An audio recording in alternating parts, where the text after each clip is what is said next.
مولاي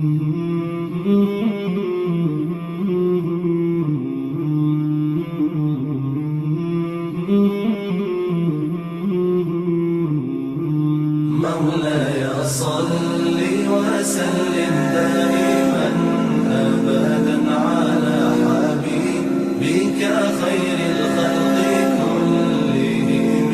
مولاي صل وسلم دائما أبدا على حبيبك خير الخلق كلهم.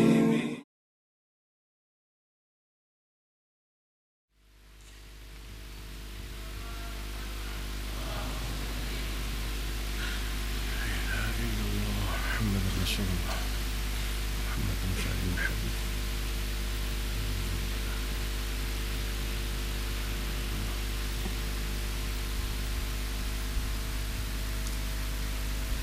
بسم الله الرحمن الرحيم. الحمد لله رب العالمين والصلاة والسلام على سيد المرسلين وإمام المتقين سيدنا وحبيبنا وشفيعنا وقرة أعيننا ونور قلوبنا محمد وعلى آله وصحبه أجمعين. قال الشيخ المؤلف رحمه الله تعالى: وأدام النفع به وببركة علومه وبكم في الدارين آمين. رضي الله عنكم. نويت التعلم والتعليم والتذكر والتذكير والإفادة والاستفادة والنفع والانتفاع والحث على التمسك بكتاب الله وسنة رسول الله والدلالة على الهدى والدعاء على الخير ابتغاء مرضات الله وقربه وثوابه من الله سبحانه وتعالى. سبحانك لا علم لنا إلا ما علمتنا إنك أنت العليم الحكيم. رب اشرح لي صدري ويسر لي أمري واحلل عقدة من لساني يفقه قولي. قال رضي الله عنكم: فصل: النية قصد الشيء مقترنا بفعله ومحلها القلب والتلفظ بها سنة ووقتها عند غسل جزء من الوجه والترتيب أن لا يقدم عضو على عضو. Hadirin hadirat, wabil khusus para Dewan Guru, para habaib, bersama dengan kita Sayyidul Walid Al-Habib Al-Fadil Akhin Al-Mahbub Al-Habib Hud bin Sayyidul Walid Muhammad Al-Baqir bin Abdullah bin Salim Al-Attas, matta'anallahu wa iyyakum bituli hayatih. Semoga Allah panjangkan umur beliau, sihatkan badan beliau, diberikan kekuatan oleh Allah Subhanahu wa taala, diberikan keberkahan Allah Subhanahu wa taala, keturunan beliau, rezeki beliau dan segala ilmu yang Allah Subhanahu wa taala berikan kepada beliau, diberikan keberkahan dunia sampai akhirat. Amin. Amin. Amin ya rabbal alamin. Guru kita Da'ilullah Al-Habib Alwi bin Abdul Rahman Al-Habshi, Al-Habib Baqir bin Alwi bin Yahya, guru kita Ustaz Salam dan yang lain-lainnya, para asatidzah, para hujjaj, hadirin hadirat, para pemirsa TV Nabawi, para penonton streaming website Majlis Rasulullah sallallahu alaihi wasallam dimanapun berada, yang mudah-mudahan kita semua masih di dalam limpahan rahmat Allah Subhanahu wa taala, di dalam bagian yang pertama dari bulan suci Ramadan. Awaluha rahmah, awalnya adalah rahmat Allah Subhanahu wa taala. Mudah-mudahan Allah berikan ke dalam sanubari kita, kita rasakan rahmat Allah setiap saat, setiap nafas, setiap waktu, setiap kesempatan yang Allah berikan masih di dalam dunia ini. Allah berikan terus ke dalam sanubari kita kenikmatannya, kelezatannya, rasanya, sehingga kita benar-benar merasakan nikmat di dalam naungan rahmat Allah, kasih sayang Allah Subhanahu wa taala. Karena orang-orang yang dikasih sayang oleh Allah Subhanahu wa taala dijamin tidak akan mendapatkan siksa dari Allah Subhanahu wa taala. Man nazarallahu ilaih lam yu'adzibhu abada. Seperti orang yang dipandang oleh Allah Subhanahu wa taala dengan pandangan kasih sayangnya, niscaya dia tidak akan disiksa selama-lamanya oleh Allah Subhanahu wa taala. Mudah-mudahan kita di dalam selalu naungan rahmat Allah Subhanahu wa taala. Di dalam majlis kita ini merupakan daripada ainur rahmatullah Subhanahu wa taala, sumber daripada rahmat Allah Subhanahu wa taala, curahan yang berlimpah ruah, sehingga sangat sayang kalau kita enggak minta sama Allah Subhanahu wa taala.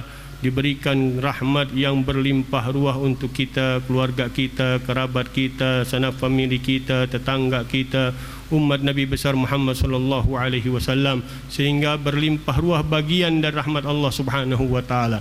Kalau kita enggak mau membagi rahmat Allah, bahkan untuk diri kita sendiri kita pelit, untuk keluarga kita enggak mau minta, pada kerabat kita, famili kita, orang-orang dekat kita, orang sekitar kita, kita batasin rahmat Allah Subhanahu wa taala. Bagaimana berlimpah ruah bagian rahmat Allah Subhanahu wa taala? Irhamu man fil ardi yarhamkum man fis sama. Di dalam berpuasa kita mempelajari terus didikan rahmat Allah di dalam diri kita. Bagaimana Allah Subhanahu wa taala sampaikan rasanya rahmah di dalam diri kita yang Allah Subhanahu wa taala berikan. Dikatakan oleh para ulama kita, rahmah riggatun fil qalb taqtadi sahibaha ala fi'lil khair. Kelembutan yang ada di dalam hati seorang hamba yang diberikan oleh Allah Subhanahu wa taala, dengan rahmat tersebut, kelembutan tersebut, dia selalu ingin berbuat baik kepada sesamanya, kepada semua alam semesta Allah Subhanahu wa taala, karena selalu ada hubungan antara dia dengan alam semesta Allah Subhanahu wa taala. Diajarkan kita di dalam berpuasa untuk selalu berinteraksi dengan semua makhluk Allah Subhanahu wa taala. Syahrul muasah, bulan untuk kita saling solider kepada orang-orang sekitar kita, bahkan kepada orang-orang yang jauh dari kita, bahkan kepada semua makhluk Allah Subhanahu wa taala. Ada ikatan selalu kita dengan semua daripada makhluk Allah Subhanahu wa taala, bahkan putaran bumi, sehingga kita tidak diwajibkan puasa melainkan kita ngikut aturan Allah Subhanahu wa taala mulai terbitnya fajar sampai terbenam matahari.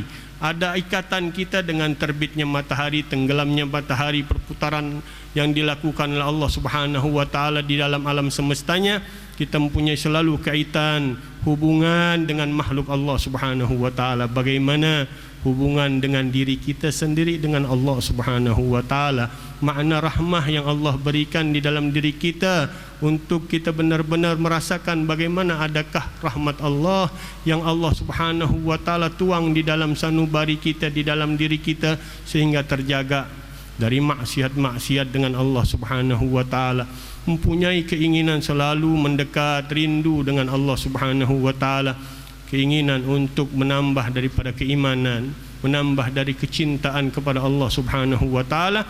Ini makna dari rahmat yang perlu kita cari di dalam akhir-akhir ini, daripada batas 10 awal daripada bulan Ramadan yang merupakan dituangnya rahmat besar-besaran oleh Allah Subhanahu wa taala. Mudah-mudahan Allah Subhanahu wa taala berikan yang terbanyak, yang terindah, yang ternikmat, yang terlezat dalam diri kita untuk membuka ruang dalam hati kita berhubungan lagi dengan Allah Subhanahu wa taala, dengan penambahan keyakinan, ma'rifah, mahabbah dengan Allah Subhanahu wa taala, sehingga tidak berjalan waktu kita sama dengan yang lalu, tidak berjalan waktu kita waliyadzubillah lebih kurang dari yang lalu, bahkan kita harus meningkat, bertambah keadaan kita, kelakuan kita, kepribadian kita, akhlak kita, iman kita, ma'rifat kita dengan Allah Subhanahu wa taala, dengan dituangnya rahmat yang begitu dahsyat di awal bulan Ramadan,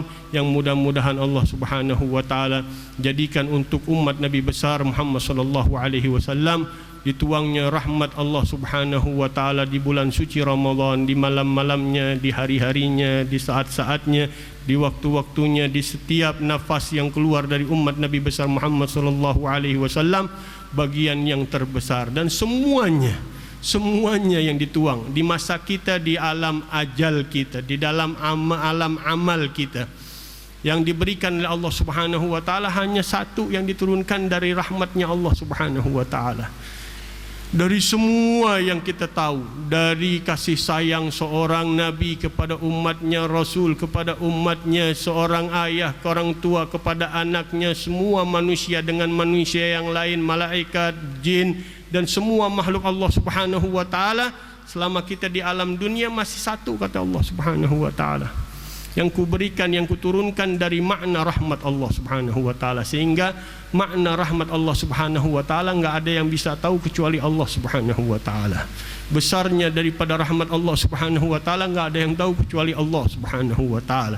Kita hanya mengharap dari satu rahmat yang dituang oleh Allah Subhanahu wa taala, semua manusia bisa berkasih sayang, bahkan binatang, bahkan makhluk-makhluk lain yang diciptakan oleh Allah Subhanahu wa taala bagian dari satu rahmat Allah Subhanahu wa taala.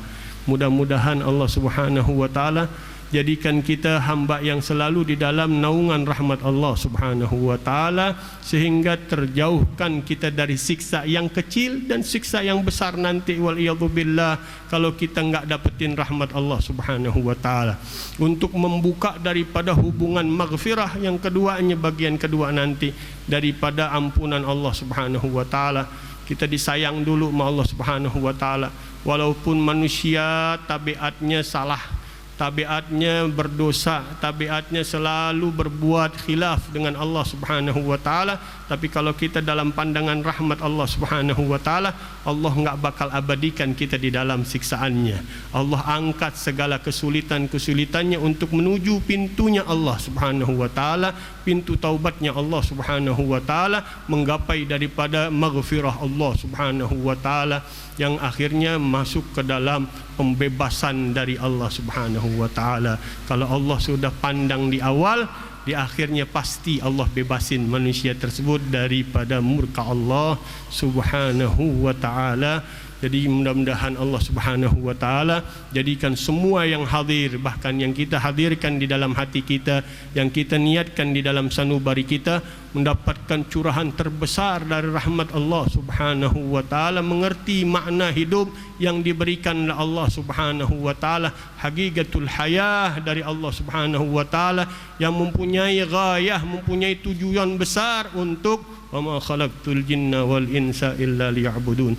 Tidak kuciptakan jin dan manusia kecuali untuk mengenal, beribadah dengan Allah Subhanahu wa taala. Kalau semuanya yang kita dapat, ilmu yang kita dapat, harta yang kita dapat tadi, semuanya itu semua wasail dari Allah Subhanahu wa taala, tapi yang hakikatnya bagaimana kita benar-benar tahu menghambakan diri, mengenal Allah Subhanahu wa taala. Tentu diawali dengan syariatnya Allah Subhanahu wa taala.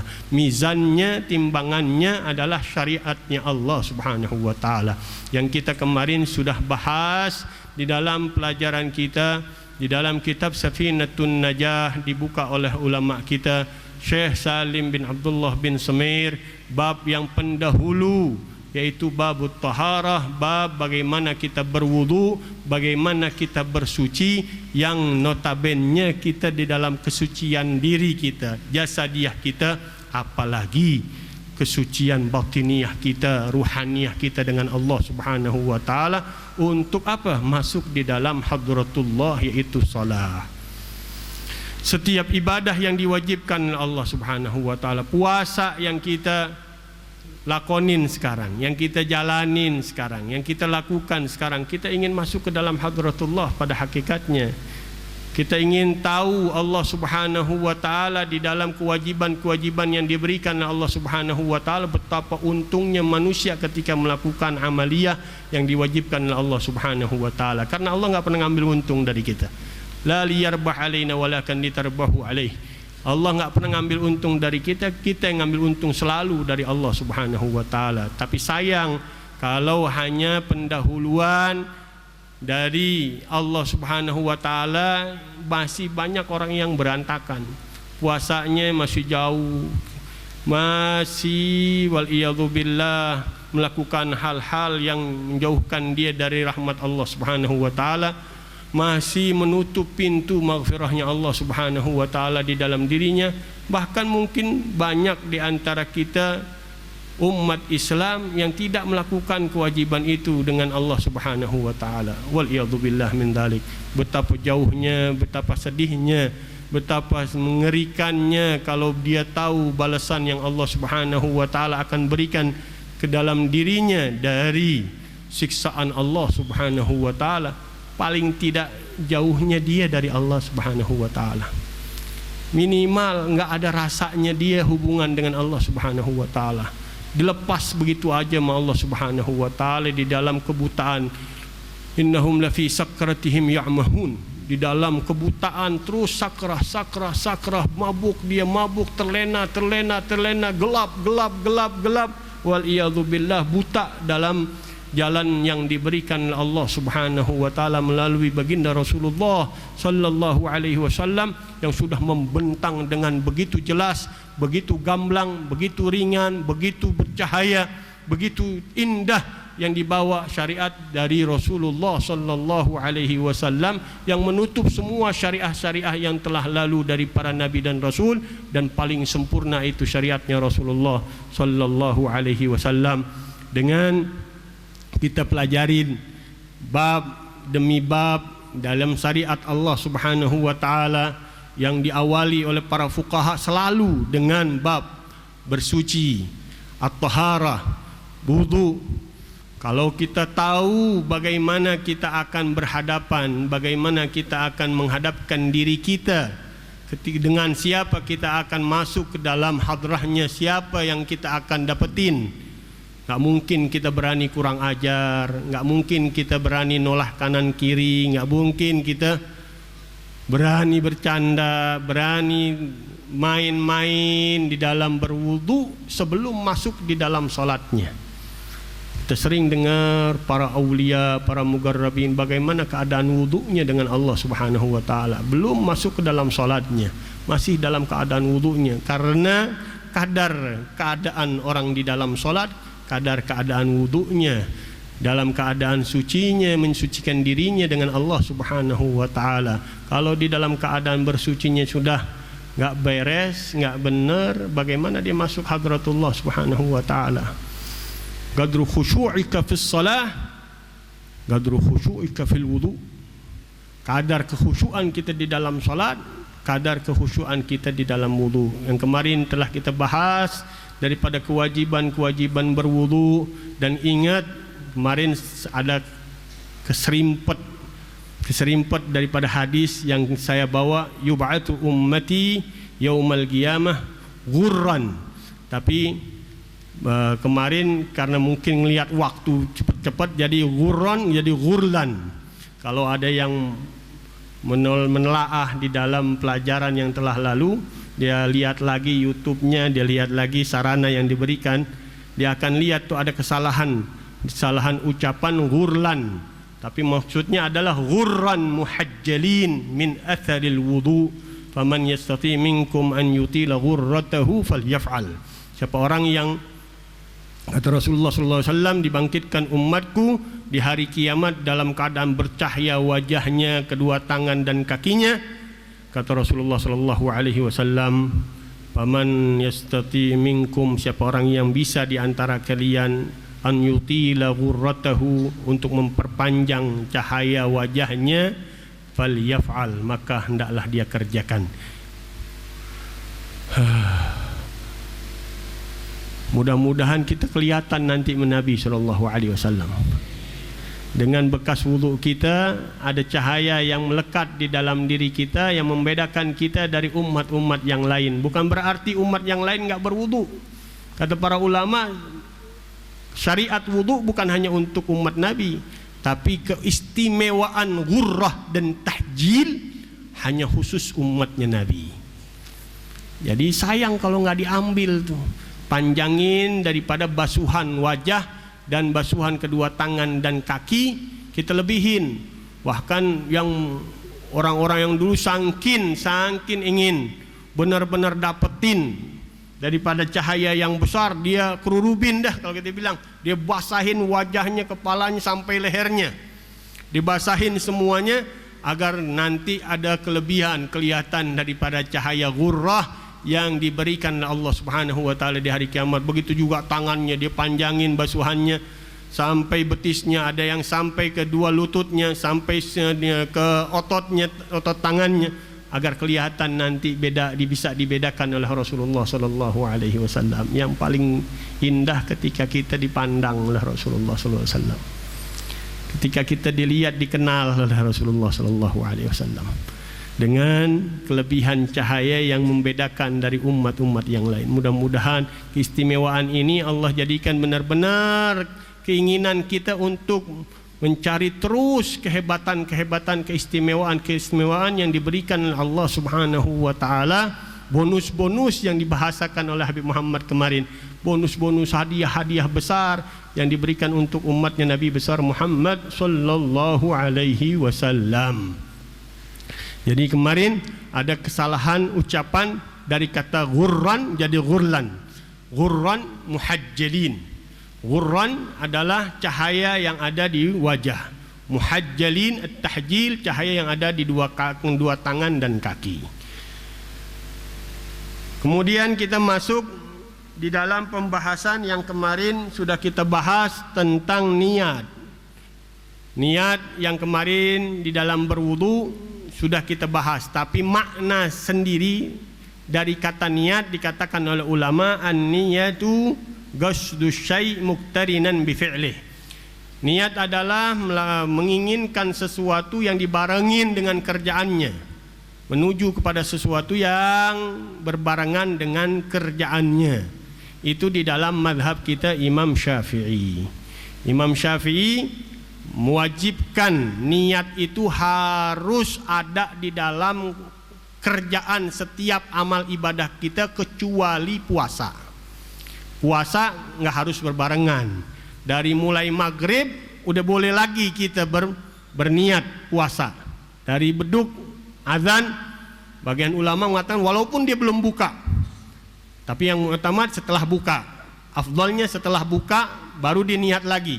Sampai beduk subuh, sampai sebelum azan subuh, itu boleh ditarakhi oleh para ulama, dipanjangin waktunya dari batas yang biasanya. Kalau yang lain-lain ibadah harus bebarengan dengan kerjaan ibadah tersebut. Seperti wudu kemarin, nanti akan dikatakan di sini harus ketika membasuh basuhan yang pertama kali air tersebut menyentuh daripada wajah kita. Kita baca di sini faslun an-niyatu qasdu syai' muqtarinan bi fi'lih. Niat itu adalah dalam bahasanya qasd, punya keinginan. Niat itu awalnya keinginan. Kemudian di dalam bahasa istilah fikihnya qasdu syai' muqtarinan bi fi'lih. Keinginan pada sesuatu yang dibarengin dengan kerjaannya, itu adalah niat. Mau ibadah salat, mau ibadah puasa, mau ibadah haji, mau ibadah kerjaan zakat, harus dibarengin dengan niatnya harus berbarengan dengan kerjaannya. Wa mahalluhal qalbu, dan tempat niat tersebut adalah hati. Tempatnya adalah hati. Mesti bareng apa yang dikerjain dengan yang diniatin pertama kali. Aku niat wudu karena Allah Ta'ala, ada di dalam hatinya. Aku niat wudu karena Allah Ta'ala. Aku niat bersuci karena Allah Subhanahu wa Ta'ala. Aku niat mengangkat hadas karena Allah Subhanahu wa Ta'ala. Itu niat-niat yang kemarin harus terungkap di dalam hati kita, ada bacaan tersebut mengalir di dalam hati kita, dan wattalaffudhu biha sunnah, mengucapkannya dengan bahasa lidah kita, bahasa lisan kita adalah sunnah, membantu daripada apa yang ada di dalam hati kita. Karena was-was pasti akan dikerjain. Ini ada namanya syaitan, namanya wahlan, yang ngerjain manusia ketika wudu.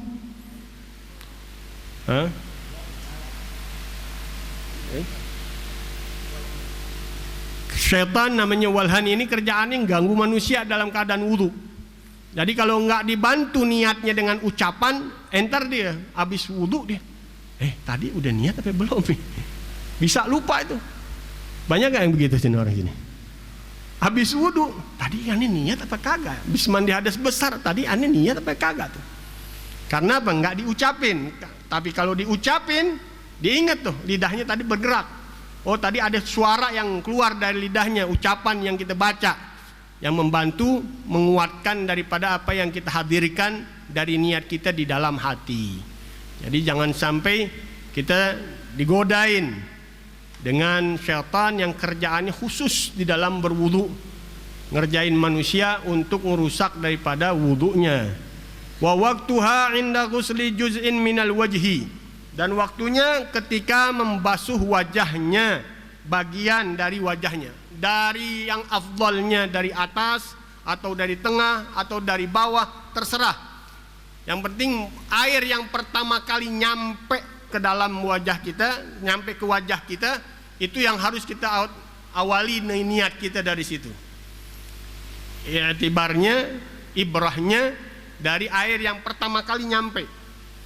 Ini kita memang mestinya kita pakai praktek, tapi kalau praktek kayaknya nggak pas di sini. Kalau mau paling mudah yang punya handphone lihat YouTube daripada cara wudu Habib Umar, guru mulia kita. Ada cara berwudu beliau, itu saya lihat semuanya sesuai dengan sunnah-sunnah yang dilakukan oleh Nabi Shallallahu Alaihi Wasallam dan yang diambil dari madhab Imam Syafi'i langsung. Kalau saya ingin urai di sini, kayaknya waktunya nggak cukup. Walaupun memang untuk jelasnya setiap pembahasan itu mesti ada prakteknya. Ada prakteknya baru jelas, baru bisa kelihatan gamblang daripada kerjaan tersebut, amaliyah tersebut. Tapi karena waktu juga nggak memungkinkan, ya, saya hanya kasih saran kalau mau lihat di YouTube ada cara berwudu daripada guru mulia kita dengan keindahannya, semuanya tata tertibnya, semuanya dilakukan dari mulai bersiwak, kemudian basmalah, kemudian cara berwudunya dengan jongkoknya, kemudian airnya hanya pakai ceret. Kalau kita kan main ambur-amburin doang, segayung ya, buka air keran seadanya tuh, buka segede-gedenya, udah rusak daripada ibadah kita dari awalnya udah mulai rusak dengan kerjaan-kerjaan yang berlebih-lebihan. Makruhu fil ma'i haitsu asrafa walau minal bahril kabir gharafa. Kata Sahibuz Zubad, makruh menggunakan air berlebih-lebihan walaupun dari laut air tersebut. Laut nggak bakal kurang. Tapi apa? Kalau kita pakainya menyiprat-nyipratin aja, makin sembarangan, adabnya kita nggak pakai, gimana kita bisa merasakan daripada nikmatnya wudu, nikmatnya salat ketika kita pakainya berantakan. Tapi di situ tidak ajarin tuh, di YouTube itu bisa kita lihat, dan banyak dari para ulama-ulama kita. Walaupun yang saya tonton itu dari guru mulia kita itu sangat sesuai dengan kategori yang dibawa oleh para ulama Syafi'i di dalam tata cara berwudu. Jadi sangat saya anjurkan untuk dilihat, sangat saya himbau untuk ditonton cara berwudu beliau di dalam kriteria wudu Imam Syafi'i. Wa waqtuha inda ghusli awwal juz'in minal wajhi wa tartibu an la yuqaddima udwun ala udwin. Dan tertib yang tidak mendahulukan, maknanya tidak mendahulukan anggota tubuh yang satu dengan tubuh yang lainnya yang kemarin sudah diambil dasarnya dari Al-Quran. Tidak mendahului kaki dari tangan dari muka. Semuanya sesuai dengan apa yang dibawa oleh Rasulullah Sallallahu Alaihi Wasallam, yang dikatakan oleh Rasul, ibda'u bima bada'allahu bih, mulailah dengan apa yang Allah Subhanahu wa taala mulai dengannya. Walaupun ayat hadis tersebut ketika Rasulullah ditanya ketika haji antara Safa dan Marwah, mana yang duluan ya Rasulullah, Safa dulu apa Marwah dulu? Kemudian Rasulullah Sallallahu Alaihi Wasallam mengatakan sa'i itu dimulai sesuai dengan apa yang Allah Subhanahu wa taala mulai duluan, innas Safa wal Marwah. Jadi mulainya dari Safa dengan perkataan Rasulullah Sallallahu Alaihi Wasallam, ibda'u bima bada'allahu bih, mulailah dengan apa yang Allah mulai dengannya. Begitu juga diambil kias oleh para ulama kemarin di dalam bab berwudu ini, mulailah dengan apa yang dimulai oleh Allah Subhanahu wa taala, fagsilu wujuhakum, mulailah dengan muka, wa aidiakum, kemudian tangan ilal marafiq sampai kepada sikut, wamsahu biru'usikum, dan sapulah kepala kalian, wa arjulakum ilal ka'bain, dan kedua kaki sampai kedua mata kaki kalian. Itu tartib, tidak boleh mendahulukan anggota tubuh yang satu dengan tubuh yang lainnya, sesuai aturan susunan yang diberikan oleh Allah Subhanahu wa taala. Mudah-mudahan daripada pembahasan yang ringkas ini bisa kita ambil manfaatnya dan kita bisa amalin. Paling tidak yang tadi saya anjurin, coba kalau mau keberkahan dari mata kita, sayangin kita punya diri dari mata kita, telinga kita, lidah kita. Kasih sayangnya tuh. Mata kita udah banyak berlumur dengan dosa, dengan noda, dengan segala-galanya. Paling kagak di bulan suci Ramadan baca Quran, banyakin lihat daripada film-film para aulia. Kalau memang berpengaruh ke dalam diri kita, lihat daripada khutbah-khutbah para ulama, dari apapun yang mereka himbau di dalam. Sekarang media sudah canggih sekali, kita mau lihat ulama dari mana aja bisa. Kita bisa gunakan itu untuk menambah wawasan kita, keilmuan kita, manfaat kita dari para ulama-ulama besar yang kita mungkin nggak bisa sampai ke negerinya, tapi dengan sarana yang diberikan oleh Allah Subhanahu wa taala, fasilitas yang Allah berikan, teknologi yang diberikan oleh Allah Subhanahu wa taala di zaman kita, kita bisa ngambil nimba ilmu dengan semua para ulama dunia, tokoh-tokoh besar dunia, dengan melalui teknologi yang ada. Mudah-mudahan Allah Subhanahu wa taala berikan manfaat yang terbesar untuk kita, diberikan rahmat yang terbesar untuk kita, dibukakan pintu-pintu rahmat Allah Subhanahu wa taala, baik untuk kita, keluarga kita, sanak famili kita, kerabat kita, tetangga-tetangga kita, umat Nabi besar Muhammad SAW, dan yang masih di dalam bala, dalam musibah, segera Allah Subhanahu wa taala angkat di dalam bulan suci Ramadan. Minta agar semua saudara-saudara kita yang dalam kehimpit masalah, dalam perang, dalam penganiayaan, dalam kezaliman, dalam pertempuran yang tidak ada hentinya, mudah-mudahan Allah Subhanahu wa taala pandang hati kita yang penuh dengan kasih sayang. Allah limpahkan kasih sayangnya Allah Subhanahu wa taala untuk saudara-saudara kita ini, yang kita minta kepada Allah Subhanahu wa taala agar segera diangkat yang jauh, yang bermaksiat, yang masih terlena dari hal-hal yang menjauhkan kita dengan Allah Subhanahu wa taala, dan Allah berikan yang terbesar ke dalam diri kita, rasanya rahmat Allah Subhanahu wa taala. Amin amin ya rabbal alamin. Hadanallahu wa iyyakum ajmain. Assalamualaikum warahmatullahi wabarakatuh.